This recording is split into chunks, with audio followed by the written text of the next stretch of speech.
एक बार फिर से स्वागत है आपका मेरे चैनल यूट्यूब हिंदी में और मैं हूं परवीन। नमस्कार दोस्तों, मैं हूं परवीन और आप देख रहे हैं मेरा चैनल यूट्यूब हिंदी। आज मैं आपको बताने जा रहा हूं कि किस प्रकार से हम अपने रुपए ऑनलाइन बैंकिंग के द्वारा किसी दूसरे व्यक्ति के अकाउंट में ट्रांसफ़र कर सकते हैं। तो चलिए आइए सीखते हैं।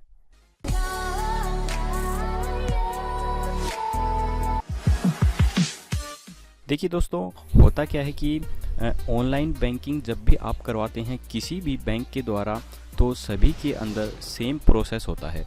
मैं आपको एसबीआई बैंक का उदाहरण देके दिखा रहा हूँ कि एसबीआई बैंक के द्वारा किस प्रकार से पैसे एक अकाउंट से दूसरे अकाउंट में ट्रांसफ़र किए जाते हैं। देखिए, सबसे पहले आपको जाना है अपने लैपटॉप के गूगल चार्म पे और यहाँ पे देखिए ये एसबीआई की साइट है। आप गूगल पे सर्च करके भी इस साइट को खोल सकते हैं या फिर मैंने नीचे डिस्क्रिप्शंस में भी इस साइट का लिंक दे दिया है, आप वहां से भी क्लिक करके इस साइट को खोल सकते हैं। देखिए, अगर आपका एसबीआई बैंक में अकाउंट है और आपने अभी तक एसबीआई के अंदर अपना अकाउंट ऑनलाइन नहीं करवाया है तो आप प्लीज़ बैंक में जाके ऑनलाइन करवा लीजिए, क्योंकि अब आगे आगे आपको इन चीज़ों की बहुत ही ज़रूरत पड़ने वाली है। तो चलिए मैं बताता हूँ कि किस प्रकार से हम पैसे ट्रांसफ़र करेंगे। तो आपको यहाँ पे क्लिक करना है सबसे पहले लॉगिन पे, इसके बाद यहाँ पे कंटिन्यू टू लॉगिन पे। उसके बाद हमें यहाँ पे देखिए यूज़र नेम और पासवर्ड डाल देने हैं जो हमें बैंक के द्वारा मिलते हैं, वो हमें अपने यूज़र नेम पासवर्ड यहाँ पे फिलअप कर देने हैं। इसके बाद आपको करना है लॉगिन पे क्लिक। इसके बाद देखिए यहाँ पे ये एक मैसेज दिखा रहा है कि वेरीफाई करें आप अपने ईमेल एड्रेस को। तो मैंने वेरीफाई किया हुआ है, इसलिए मैं यहाँ पे क्लिक कर देता हूँ रिमेंबर मी लेटर पे। और इसके बाद देखिए अब ये मेरा पूरा डेस्कटॉप खुल गया है। यहाँ पे देखिए कॉर्नर पे मेरा नाम दिखा रहा है परवीन कुमार। तो अब मैं आपको सिखाने जा रहा हूँ कि हमें पैसे ट्रांसफ़र किस प्रकार से करने हैं। तो इसके लिए आपको क्लिक करना होगा पे ट्रांसफ़र पे। इसके बाद देखिए यहाँ पे जंप पे लिख रखा है, नीचे देखेंगे जंप टू, यहाँ पे आपको क्लिक करके सेलेक्ट करना है फंड ट्रांसफ़र और यहाँ पे क्लिक करना है गो पर। अब देखिए यहाँ नीचे आपको एक ऑप्शन दिखाई दे रहा है क्विक ट्रांसफ़र, इस पे आपको क्लिक करना है। अब देखिए यहाँ पे ये मेरे अकाउंट नंबर दिखा रहा है और यहाँ पे मेरे अकाउंट में कितने रुपए बचे हुए हैं वो यहाँ पे शो कर रहा है। तो देखिए यहाँ फर्स्ट डब्बे में हमें उस व्यक्ति का नाम डालना है जिस व्यक्ति के पास हमें अपने पैसे ट्रांसफ़र करने हैं। तो मैं यहाँ पे अपने भाई का नाम डाल देता हूँ, क्योंकि मैं आपको एग्जाम्पल के तौर पर अपने ब्रदर के अकाउंट में पैसे ट्रांसफ़र करके दिखाता हूँ। और यहाँ इस दूसरे डब्बे में हमें यहाँ पे उसका अकाउंट नंबर डालना है जिसके पास हम पैसे ट्रांसफ़र कर रहे हैं। अब देखिए यहाँ पे ये तीसरा ऑप्शन दिखा रहा है पेमेंट ऑप्शन। इसका मतलब होता है कि आप जिस व्यक्ति के पास पैसे ट्रांसफ़र कर रहे हैं उसका अकाउंट भी एसबीआई बैंक में ही है या फिर किसी अदर बैंक में है। यदि उसका भी अकाउंट एसबीआई बैंक में है तो आप यहाँ पे क्लिक रहने दीजिए। जो यहाँ पे क्लिक हो रहा है इसे ऑलरेडी क्लिक है ये यहाँ पे, इसे क्लिक ही रहने दीजिए। अगर आपको ये इंटर बैंक ट्रांसफ़र क्लिक करने की ज़रूरत नहीं है। ये जब हमें क्लिक करना होता है जब उस व्यक्ति का बैंक अकाउंट किसी दूसरे बैंक में है, यानी कि एसबीआई बैंक के अलावा किसी दूसरे बैंक में अगर उसका अकाउंट है तो हमें यहाँ पे इंटर बैंक पे क्लिक करना होता है। तो इसे मैं यहाँ रहने देता हूँ और आगे हमें यहाँ देखिए अमाउंट टाइप करना होता है कि कितने पैसे हमें उस व्यक्ति के अकाउंट में भेजने हैं। तो यहाँ पे मैं आपको एग्जांपल दे रहा हूँ, तो एग्जांपल के तौर पे मैं आपको 5 रुपये और 37 पैसे ट्रांसफ़र करके दिखाता हूँ। देखिए नेक्स्ट ऑप्शन दिखा रखा है कि पर्पज़, यानी कि हम जो पैसे दे रहे हैं वो किस पर्पज़ से दे रहे हैं। तो इसमें देखिए ये काफ़ी सारे ऑप्शन दिखा रखे हैं, आप कोई भी सिलेक्ट कर सकते हैं। आप लोन पेमेंट कर रहे हैं या डिपॉजिट इन्वेस्टमेंट कर रहे हैं या फिर आप कोई गिफ्ट दे रहे हैं, डोनेशन कर रहे हैं, आप कुछ भी सिलेक्ट कर सकते हैं। या इसके अलावा अगर आप कुछ और कर रहे हैं तो आप यहाँ अदर पे भी सिलेक्ट कर सकते हैं।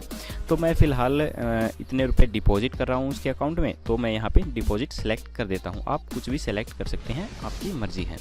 उसके बाद हमें यहाँ पे क्लिक करना है आई एक्सेप्ट पे और इसके बाद हमें यहाँ पे क्लिक कर देना है सबमिट पे। इसके बाद देखिए यहाँ पे ये दिखा रहा है कि आपने जो क्रेडिट ऑफ बेनिफिशियरी बनाए हैं वो 5 रुपये 37 पैसे बनाए हैं। और कमीशन अमाउंट देखिए वो अमाउंट होता है जो फ़िलहाल बैंकों के द्वारा टैक्स के रूप में काटा जाता है। अगर हम एसबीआई के द्वारा एसबीआई में ही पैसे ट्रांसफ़र करते हैं तो हमारा कमीशन नहीं काटा जाता है। अगर हम किसी और बैंक के में अगर हम किसी और बैंक में पैसे ट्रांसफ़र करते हैं तो यहाँ पे कुछ रुपए बैंक कमीशन काटता है, 1-2 रुपये, 5 रुपये, 10 रुपये, वो डिपेंड करता है कि आप कितनी राशि सेंड कर रहे हैं, उस हिसाब से यहाँ पे कमीशन कटता है। तो देखिए यहाँ पे नीचे ये नाम दिखा रहा है जिसके पास आप भेज रहे हैं, और इस तरफ उसका अकाउंट नंबर दिखा रहा है जहाँ पर आप पैसे भेज रहे हैं। उसके बाद हमें यहाँ नीचे जाना है और यहाँ पे क्लिक करना है कन्फर्म पे। अब देखिए यहाँ पे ये सक्सेसफुल मैसेज दिखा दिया गया है। देखिए यहाँ नीचे डेबिट पे वो अकाउंट दिखा रखा है जिस अकाउंट से पैसे कटे हैं, यानी कि मेरे अकाउंट से पैसे कटे हैं, तो ये मेरा अकाउंट नंबर यहाँ पे दिखा रहा है।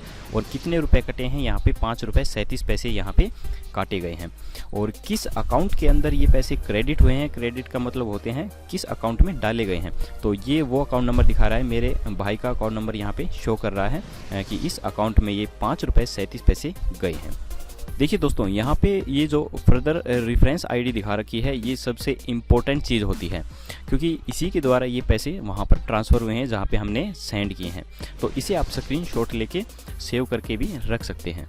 अब देखिए हमें ये देखना है कि हमारे अकाउंट में कितने पैसे बचे हैं, तो हम यहाँ पे क्लिक करके देख सकते हैं view balance in debit account. देखिए यहाँ पे ये मेरा अकाउंट दिखा रहा है, यहाँ पे मेरा ऊपर अकाउंट नंबर दिखा रहा है, मेरा नाम दिखा रहा है, और नीचे यहाँ पे पैसे दिखा रहा है 500 रुपये 76 पैसे अवेलेबल हैं मेरे अकाउंट के अंदर। अब देखिए मैं नीचे जाता हूँ, ये देखिए यहाँ पे, ये देखिए यहाँ पे वो राशि दिखाता है जो डेबिट होती है। डेबिट का मतलब जो हमारे अकाउंट से पैसे कटते हैं वो सब यहाँ पे शो करता है, और क्रेडिट वो राशि होती है जो हमारे अकाउंट में डाली जाती है, वो सब यहाँ पे शो करता है। देखिए यहाँ पे मैसेज दिखा रहा है कि लास्ट 10 ट्रांजैक्शन, यानी कि आखिरी 10 ट्रांजैक्शन यहाँ पे हमें हमारे शो होते रहते हैं कि हमारे अकाउंट में कितने पैसे आए हैं और कितने हमारे अकाउंट से पैसे काटे गए हैं। तो यहाँ पे देखिए 5 रुपये 37 पैसे अभी अभी मैंने अपने भाई के अकाउंट में ट्रांसफ़र किए हैं, तो यहाँ पे ये डेबिट का ऑप्शन आ रहा है कि 5 रुपये 37 पैसे मेरे अकाउंट से काट दिए गए हैं। और ये रेफरेंस आईडी है, देखिए ये रेफरेंस आईडी है, और यहाँ पे ये दिखा रहा है कि किस तारीख को कटे गए हैं ये पैसे, 12 अप्रैल को कटे गए हैं। तो दोस्तों ये रेफरेंस आईडी काफ़ी इंपॉर्टेंट चीज़ होती है, और इसी के द्वारा पैसे हमारे एक अकाउंट से दूसरे अकाउंट में ट्रांसफ़र होते हैं, और ये रेफरेंस आईडी अपने आप क्रिएट होती है।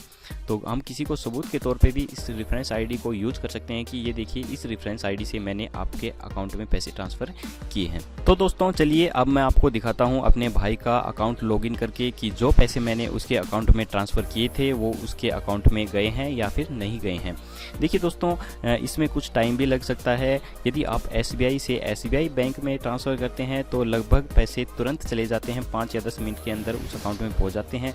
लेकिन अगर आप SBI अकाउंट से किसी अदर अकाउंट में ट्रांसफ़र करते हैं, यानी कि किसी दूसरे बैंक के अकाउंट में ट्रांसफ़र कर रहे हैं, तो उसके अंदर कुछ टाइम लगता है, 4 से 5 घंटे लग सकते हैं, या 12 घंटे तक भी लग सकते हैं, या फिर अगले दिन तक लग सकते हैं। ज़्यादा से ज़्यादा मैक्सिमम टाइम 1 डे लगता है, तो एक दिन के अंदर या फिर अगले दिन के अंदर उस अकाउंट में पैसे पहुंच जाते हैं। तो मैं अपने अकाउंट को यहाँ लॉग आउट कर देता हूँ। अब मैं यहाँ पर अपने भाई का यूज़र नेम और पासवर्ड डालता हूँ और आपको लॉगिन करके दिखाता हूँ। ये देखिए दोस्तों, ये मेरा भाई का अकाउंट खुल चुका है, और यहाँ पे उसका नाम भी दिखा रहा है नवीन कुमार। और हमें ये देखना है कि मेरे द्वारा भेजे गए रुपए इसके अकाउंट में आए हैं या नहीं आए हैं। तो हम यहाँ पे क्लिक करेंगे, click here for last 10 transaction. अब देखिए यहाँ पे ये पैसे दिखा रहा है, टोटल अमाउंट दिखा रहा है 1261 रुपये 68 पैसे पड़े हैं, और ये मेरे भाई का अकाउंट नंबर है जो मैंने उस समय इस अकाउंट नंबर पे सेंड किए थे, और ये नाम दिखा रहा है नवीन कुमार। तो देखिए नीचे हम चलते हैं, यहाँ पे ये दिखाएगा, ये देखिए यहाँ पे इसने दिखा दिए हैं कि 5 रुपये 37 पैसे क्रेडिट किए गए हैं। किसके द्वारा किए गए हैं, ये यहाँ पे 12 अप्रैल 2017 को दिखाया गया है, by transfer INB deposit investment. अब देखिए ये वही रेफरेंस नंबर हैं जो उस समय मैंने जब पैसे ट्रांसफ़र किए थे, वही ये रेफरेंस नंबर हैं। तो दोस्तों ये सबसे इम्पोर्टेंट चीज़ है दोस्तों, इसी के द्वारा हम सबूत के तौर पे किसी को भी बता सकते हैं कि मैंने इस रेफरेंस नंबर से आपके अकाउंट में पैसे ट्रांसफ़र किए हैं, ये रेफरेंस नंबर मेरे हैं। तो यहाँ पे ये इस चीज़ का सबूत रहता है। तो देखिए जो पैसे हमने भेजे हैं, हम उसका पूरा स्टेटमेंट अगर देखना चाहें तो उसका एक तरीका है, मैं आपको बताता हूँ किस प्रकार से हम इस अकाउंट का पूरा स्टेटमेंट देख सकते हैं। तो देखिए आपको करना क्या है, आपको अपने अकाउंट में यहाँ पे देखिए ये दिखा रखा है अकाउंट स्टेटमेंट, यहाँ पे क्लिक करना है, और यहाँ पे देखिए यहाँ पे इसने वो डेट मांगी है कि कब से कब तक का आप अकाउंट स्टेटमेंट देखना चाहते हैं। तो देखिए यहाँ पे हमें वो डेट डालनी है जिस तारीख का हमें अकाउंट स्टेटमेंट देखना है। तो हमने आज 5 रुपये 37 पैसे भेजे थे, तो मैं यहाँ पे आज की डेट यहाँ पे डाल देता हूँ। अब देखिए यहाँ पे मैंने आज की डेट डाल दी, और इसके बाद मुझे यहाँ पे क्लिक करना है डाउनलोड इन PDF फॉर्मेट, यहाँ पे क्लिक करना है हमें और इसे कर देना है गो पे क्लिक। अब देखिए ये अकाउंट स्टेटमेंट PDF फॉर्मेट में यहाँ पर डाउनलोड हो चुका है। अब हमें इसे देखना है तो हम इस पर यहाँ पे क्लिक कर देंगे। अब ये देखिए दोस्तों, यहाँ पर पूरी डिटेल दिखा दी गई है, जो पैसे हमने ट्रांसफ़र किए थे उसके बारे में यहाँ पे पूरा अकाउंट स्टेटमेंट दिखाया गया है। देखिए इस अकाउंट स्टेटमेंट को आप सेव करके अपने लैपटॉप में रख सकते हैं और यूज़ कर सकते हैं। उसके लिए जिसके पास आपने पैसे भेजे हैं उसको आप दिखा सकते हैं कि देखिए इस तारीख को मैंने आपके अकाउंट में पैसे भेजे हुए हैं, तो ये सबूत के तौर पर आप यूज़ कर सकते हैं और सबूत के तौर पर इसे आप अपने पास रख सकते हैं। देखिए दोस्तों, मैंने जो आपको तरीका बताया है पैसे ट्रांसफ़र करने का SBI के द्वारा, इस तरीके से आप सिर्फ 5,000 रुपये तक पैसे ट्रांसफ़र कर सकते हैं, क्योंकि ये ऑप्शन जो क्विक मनी ट्रांसफ़र का होता है ये 5,000 रुपये तक ही पैसे ट्रांसफ़र कर सकता है। अगर आप 5,000 रुपये से ज़्यादा पैसे ट्रांसफ़र करना चाहते हैं तो उसके लिए मैं एक दूसरी वीडियो लेके आऊँगा और उसमें बताऊँगा कि किस प्रकार से आप 5,000 रुपये से ज़्यादा पैसे ट्रांसफ़र कर सकते हैं। तो मुझे आशा है दोस्तों मेरे द्वारा बनाई गई ये वीडियो आपको काफ़ी अच्छी लगी होगी, तो प्लीज़ इस वीडियो को एक लाइक करना बिल्कुल मत भूलिए। और अगर आपने अभी तक मेरे चैनल को सब्सक्राइब नहीं किया है तो प्लीज़ मेरे चैनल को सब्सक्राइब कर लीजिए, क्योंकि ऐसी अच्छी वीडियो मैं आपके लिए लेकर आता रहता हूँ। तो जल्दी ही मिलते हैं दोस्तों एक नई वीडियो के साथ, तब तक के लिए जय हिंद जय भारत। अगर आपको मेरी ये वीडियो पसंद आई तो प्लीज़ लाइक, शेयर और सब्सक्राइब करना बिल्कुल मत भूलिए। जल्दी ही मिलते हैं एक नई वीडियो के साथ, तब तक के लिए जय हिंद जय भारत।